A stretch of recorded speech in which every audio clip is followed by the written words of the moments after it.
पिंपरी चिंचवडमध्ये भव्य दिव्य अशी पत्रकार भवनाची उभारणी लवकरच होणार असून तसा ठराव पिंपरी चिंचवड महानगरपालिकेच्या महासभेमध्ये झाला आहे। त्याविषयी व शहरातील पत्रकारांसाठी पत्रकार कॉलनी म्हणजेच घरे याविषयी एकत्रितरित्या महत्वाची चर्चा करण्यासाठी बैठकीचे आयोजन पिंपरी चिंचवड महापालिकेच्या 3ऱ्या मजल्यावर कैलासवासी भावी कांबळे सभागृहात आयोजित केले होते। या बैठकीमध्ये ज्येष्ठ पत्रकार बाळासाहेब ढसाळ, संघटनेचे कार्याध्यक्ष अरुण उर्फ नाना कांबळे, श्रमिक संघटनेचे अध्यक्ष महाराष्ट्र टाइम्सचे ब्युरो चीफ सुनील लांडगे यांनी मार्गदर्शन केले।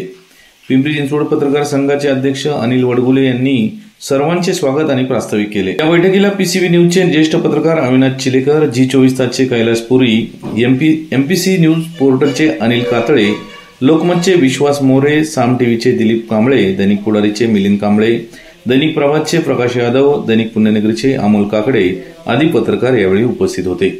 बैठकीत महिला अध्यक्ष शबनम सय्यद, सोशल मीडिया अध्यक्ष सूरज साळवे, उपाध्यक्ष रोहित खरगे, माधुरी कोराड, दिलीप देहाडे, हल्ला कृती समितीचे अनिल भालेराव, प्रवक्ता प्रशांत साळुंके, खजिनदार विनायक गायकवाड, रामदास तांबे, समन्वयक मारुती बानेवार, दत्तात्रय कांबळे, विश्वजित पाटील, रेहान सय्यद, मदन जोशी, गणेश यादव, प्रकाश यादव आदी पत्रकार बांधव उपस्थित होते।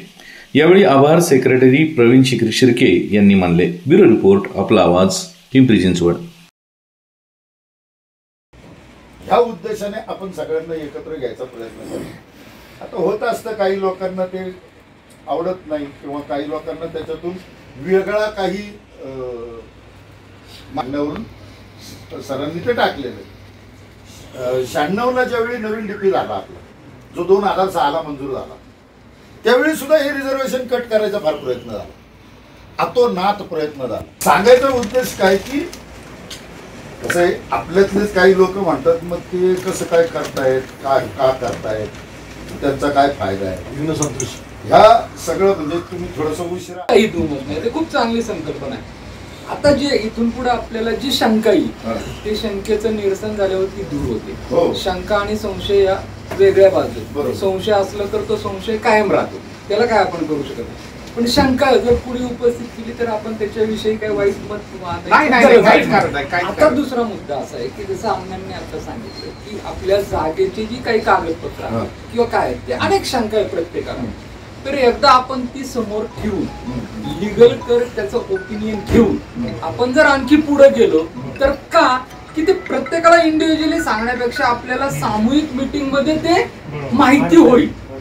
कारण असं आहे की उद्या हा म्हणणार त्याने ऑब्जेक्शन घेतले, उद्या तो म्हणणार त्याने ऑब्जेक्शन घेतले, तो आपल्याला काय त्याच्याशी हे नाही, पण हे आपल्याकडे आहे। हे आपण माग पण आपण नाना खाली नगर विकास मध्ये गेलो होतो तेव्हा ते सगळं बघितलं होतं, तेव्हा त्याचा आरक्षण नंबर वगैरे सगळं आपल्याला मिळालं होतं। पण आता जर पुढे जातोय आपण आणि ही चांगली गोष्ट जातोय, कशा पद्धतीने जायची ते आपण एकत्रित बसून ठरवू। कदाचित तुम्ही जी संकल्पना मांडली त्याच्यामध्ये आणखी काही चांगल्या जर सूचना आल्या तर आपल्याला आर्किटेक्ट मध्ये आपल्याला प्लॅन रिवाइज करता येईल, त्याच्यात काही दुमत नाही। तो विषय संपूर्ण म्हणजे आतापर्यंत करायची जागा पण ताब्यात होऊन गेली। आपण 80 बंगलो तिथं करतोय, त्या ह्याच्यावरती 80 बंगलोसाठी बोलून पाहतोय आणि प्रत्येक इंडिव्हिज्युअल कोणाची भिंत कोणाला चिकटून नाही पाहिजे, प्रत्येकाला इंडिपेंडंट सेपरेट बंगलो देणार आहे। आणि प्लस तिथं जो कमर्शियल एरिया हे करतोय म्हणजे कसं करतोय तर पीएमआरडी कडनंच काय तर पीएमआरडीला ह्याला 4 FSI द्यायची परवानगी। आता हिंजवडी मध्ये जो काही खाजगी तत्वावरती डेव्हलपला चाललंय आपण तिथं मागितलेली आणि तिथं ते आपल्याला अलॉट करतायत 5 एकर 19 गुंठे वगैरे काहीतरी अशी ती जागा आहे, ते आपल्याला ते अलॉट करतायत। म्हणजे आता थोडंसं सरकार स्थिरतावर झाले की महिना 2 महिन्यामध्ये हा विषय संपून जाईल।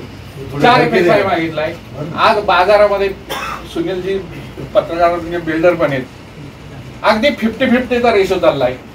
समजा असं गृहीत धरून आपण, माझं म्हणणं असं आहे की आपण आपल्याला काय अपेक्षा आहेत त्या पत्रकार भवन मध्ये, काय अपेक्षा आहेत त्या संदर्भातला आयुक्तांनी प्रश्न केला, आपण अखंड त्या संदर्भातला एक लेआउट तयार करून घेऊनच आपण तिथे मिटिंगला गेलेलो होतो। त्यांना अशा पद्धतीने दिले की ग्राउंड फ्लोअरला आम्हाला कमर्शियल पाहिजे, कमर्शियल ह्यासाठी पाहिजे की उद्याच्या त्या इमारतीचा मेंटेनन्स ठेवण्यासाठी जो काही खर्च येतो तो खर्च त्या कमर्शियलच्या भाड्यातनं आम्हाला करता आला पाहिजे, म्हणून आम्हाला कमर्शियलचे काही खालचा भाग असावा। तर ते पत्रकार भवन कशा पद्धतीने बांधायचे, कशा पद्धतीने म्हणजे त्याचा आर्थिक भार असेल, मग तो पीपीला द्यायचा आहे की पालिकेने बांधायचा आहे, किंवा त्याच्यात काय काय पाहिजे, ते किती मजली असावं, कुठल्या मजल्यावरती काय सुविधा असाव्यात, खाली पार्किंग किती असावं आणि कमर्शियल शॉपिंग काय असावं का, अशा विषयांवरती चर्चा होते.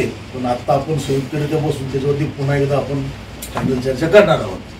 आणि त्याबरोबर आज आपल्या पिंपरी पत्रकार पिंपरी शहरामध्ये पत्रकारांची संख्या वाढती आहे म्हणण्यापेक्षा ते काय म्हणजे असे नुसते आलेले बी नाही आहेत, तर ते प्रत्यक्ष कार्यरत असणाऱ्यांची संख्या सुद्धा 100च्या वर आहे आपल्याकडे. मग ते विविध दैनिकांचे असतील, सायन दैनिकांचे असतील, साप्ताहिकांचे असतील, पोर्टल चॅनल आणि राष्ट्रीय चॅनलचे असतील. तर बरेच लोक गेली 20-25 वर्ष झाली, काहींची पूर्ण हयातही त्या पत्रकारितेत चालली, तरी परंतु अजूनही आपण पत्रकार कॉलनीची व्यवस्था थोड्या दिवसामध्ये कमाल होते. मग तो कुठल्या का माध्यमातून असताना पालिकेने जागा देऊ, PMRDAनं देऊ किंवा कुठल्याही ठिकाणी देऊ, तिथे आपल्याला ती जागा उपलब्ध करून घेऊन ते बांधकाम करून घ्यायचं आणि अशा पद्धतीनं आपण ती पत्रकारांची व्यवस्था त्या ठिकाणी राहण्याची करणार आहोत. तर आणखीन बरेच विषय आहेत, आता ते काही बाळासाहेब नाना बोलतील. आणखीन हे 2 आपले महत्त्वाचे विषय होते, या विषयावरती आपल्याला चर्चा करायची. त्यासाठी सुनीलजींना आपण बोलवले, आपल्या सगळ्यांना बोलवले, आपण बसून संयुक्तरित्या आता ते ठरवून घेऊ नेमकं काय आणि कसा सांगायला त्याचा तयार करावा लागेल.